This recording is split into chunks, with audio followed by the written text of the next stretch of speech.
विषय आप सबको पता ही होगा कि जम्बूद्वीप है। तो जम्बूद्वीप है कहाँ? तो जो 3 लोक है, जो 3 वायुमंडलों से घिरा हुआ है, ऐसा 3 लोक है, उसके मध्य में मध्यलोक है। मध्यलोक के मध्य में जम्बूद्वीप है। जम्बूद्वीप के मध्य में सुमेरु पर्वत है।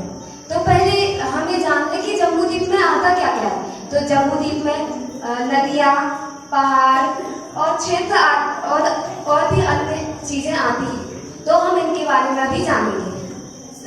जम्बूद्वीप के मध्य में पहले तो मध्य में सुमेरु पर्वत है। सुमेरु पर्वत के बाद जम्बूद्वीप में 7 क्षेत्र और 6 पर्वत है। तत्वासूत्र में सूत्र भी आता है, भरत हेमवत हरि विदेह रम्य थैरंगवत ऐरावत क्षेत्राणि, मतलब कि भरत क्षेत्र, हरि क्षेत्र, हेमवत क्षेत्र, हरि क्षेत्र, विदेह क्षेत्र, रम्य क्षेत्र, हैरण्यवत क्षेत्र, ऐरावत क्षेत्र। अब इसके आगे दीदी बताएंगे। सुन रहे हैं। जय सभी को। 7 क्षेत्र हैं और इन 7 क्षेत्रों के बीच में 6 पर्वत हैं। तो भरत क्षेत्र और हेमवत क्षेत्र के बीच में हेमवत पर्वत, हेमवत क्षेत्र और हरि क्षेत्र के बीच में महाहेमवत पर्वत, हरि क्षेत्र और विदेह क्षेत्र के बीच में निषद पर्वत और विदेह क्षेत्र और रम्यक क्षेत्र के बीच में नील पर्वत, रम्यक क्षेत्र और हैरानवत क्षेत्र के बीच में रुक्मी पर्वत, हैरानवत क्षेत्र और ऐरावत क्षेत्र के मध्य में शिखरिन पर्वत है। आइए इन पर्वतों के रंग या कलर को जानते हैं। तो जो हेमवत पर्वत है उसका रंग पीले स्वर्ण के समान है। दूसरा पर्वत है हेमवत पर्वत, यह चांदी के सदृश है। तीसरा निषद पर्वत, यह तपाए हुए स्वर्ण के समान है। चौथा पर्वत है नील पर्वत, यह वैडूर्य मणि के सदृश या मयूरकंठ के समान नीला है। और 5वां जो पर्वत है वह चांदी के समान है। 6वां पर्वत जो है शिखरिन पर्वत, उसका रंग भी सोने के समान है। आइए इन पर्वतों की ऊंचाई जानेंगे।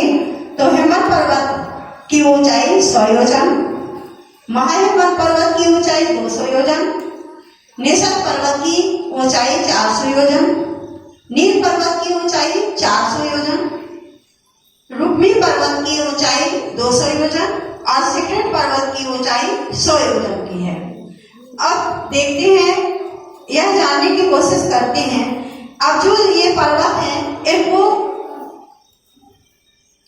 इनकी जो ऊंचाई है और चौड़ाई है वो दीवार के समान है। इनको पार्श्वधर भी कहते हैं। अब इन पर्वतों के ऊपर एक सरोवर भी है। जैसे हेमवत पर्वत के ऊपर पद्म सरोवर, महाहेमवत सरोवर के ऊपर महान पर्वत के ऊपर पद्म सरोवर और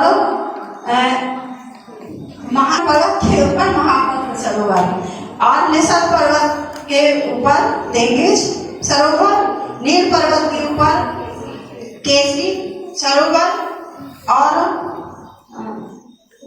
महाकुंडली सरोवर और शिखरिन पर्वत के ऊपर के पुंडरीक सरोवर। का विस्तार जो है वह 1000 योजन लंबाई वाला और 500 योजन चौड़ाई वाला है। इसी प्रकार से अन्य सरोवरों की लंबाई और चौड़ाई को जानना है। दूनी हो जाए। हाँ, क्रमशः जैसे पर्वतों की ऊंचाई बढ़ती जाती है उसी प्रकार इन सरोवरों की ऊंचाई और चौड़ाई बढ़ती जाएगी। अब जानना है कि इन सरोवरों से जो नदियां निकलती हैं, तो पहले इसलिए आपको दे दो हेमवत पर्वत, तो वहाँ से 3 नदियां निकलती हैं। यहाँ पर्वत है हेमवत पर्वत, इस पर पद्मवत प्रथम सरोवर है। नदी जो कि पूर्व दिशा से निकलती है और पूर्व दिशा की पूर्व द्वार से निकलती है और पूर्व दिशा की ओर जाती है। सेकंड नदी है यहाँ से सिंधु नदी निकलती है जो कि पश्चिम द्वार से निकलती है और पश्चिम दिशा की ओर जाती है। तीसरी नदी है रोहिताशिया नदी। रोहिताशिया नदी उत्तर द्वार से निकलती है और पश्चिम द्वार तक की ओर जाती है। फिर सेकंड पर्वत आता है महाहिमवंत पर्वत, जिस पर महापर्व सरोवर है। तो यहाँ से रोहित नदी निकलती है हिमवंत पर्वत। तो यहाँ से पहली नदी निकलती है गंगा नदी। गंगा नदी जो कि पूर्व द्वार की ओर से निकलती है और पूर्व दिशा में जाती है। फिर सेकंड नदी आती है इस साइड सिंधु नदी जो कि पश्चिम द्वार से निकलती है और पश्चिम दिशा की ओर जाती है। फिर तीसरी नदी पद्मनाभ सरोवर से रोहिताशिया नदी निकलती है जो कि उत्तर द्वार से निकलती है और दक्षिण दिशा की ओर पश्चिम दिशा की ओर जाती है। फिर सेकंड महाहिमवंत पर्वत है जिस पर महापद्मनाभ सरोवर है। यहाँ से रोहित नदी जो कि दक्षिण द्वार से निकलती है और पूर्व दिशा की ओर जाती है। फिर सेकंड नदी महापद्मनाभ सरोवर से हरिकांता नदी निकलती है जो कि उत्तर द्वार से निकलती है और पश्चिम दिशा की ओर जाती है। फिर तिरिंज सरोवर जो कि निसर्ग पर्वत पर स्थित है। यहाँ पर हरित नदी पहली निकलती है जो कि दक्षिण द्वार से निकलती है और पूर्व की ओर जाती है। सेकंड नदी है हरस्पीतोला नदी जो कि उत्तर द्वार से निकलती है और पश्चिम दिशा की ओर जाती है। फिर फोर्थ पर्वत का नाम है नील पर्वत। नील पर्वत पर केसरी नामक सरोवर है जो कि वहां से दक्षिण द्वार से निकलती है और पूर्व दिशा की ओर जाती है। फिर सेकंड अलकनंदा नदी उसके उत्तर द्वार से निकलती है और पश्चिम दिशा की ओर जाती है। फिर आगे दुग्धी पर्वत पर महापुरवी नाम का सरोवर है।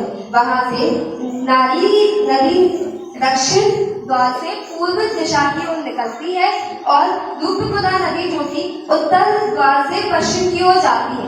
फिर नेक्स्ट पर्वत आखिरी जो कि शिखरणी पर्वत है। वहां से पुंडरीक नामक सरोवर है। वहां से स्वर्णकुला नामक नदी दक्षिण द्वार से निकलती है और पूर्व दिशा की ओर जाती है। और रक्तोरा नदी जो कि पश्चिम द्वार से निकलती है और पश्चिम दिशा को जाती है। और रक्ता नदी जो कि पूर्व द्वार से निकलती है और पूर्व दिशा की ओर जाती है। इस प्रकार से हमने नदियों की दिशाओं के बारे में समझा तथा यहाँ पर जो भी एरावत क्षेत्र जो आरखंड एरावत क्षेत्र है और जो भरतखंड भरत क्षेत्र है। तो यहाँ पे भी डिवाइडेशन किया है कि बीच में विद्याल पर्वत आता है। तो यहाँ पे बीच में एक भरत क्षेत्र है। बाकी जो इतना पूरा क्षेत्र है जो भरत क्षेत्र है वो धनुषाकार है। बाकी का जो क्षेत्र है वो विलेचखंड है। ऐसे ही एरावत क्षेत्र का जानना है। इस प्रकार हमने जम्बूद्वीप के बारे में समझा। जय जिनेन्द्र। अब ये जब